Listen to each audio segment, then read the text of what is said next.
166টি আসনে জামাতের প্রার্থীদের জামানত বাজেয়াপ্ত।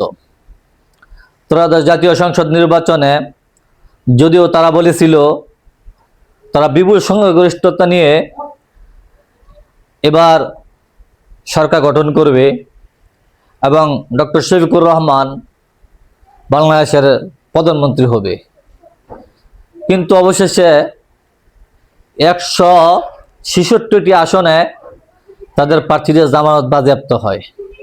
স্বাধীনতার পর এবারই জামাত সর্বোচ্চ আসন পায়, কিন্তু এটাই তাদের জন্য বেশি।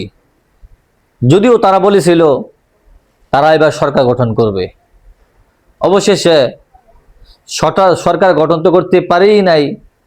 তারা 166টি আসনে তাদের প্রার্থীদের জামানত বাজেয়াপ্ত হয়।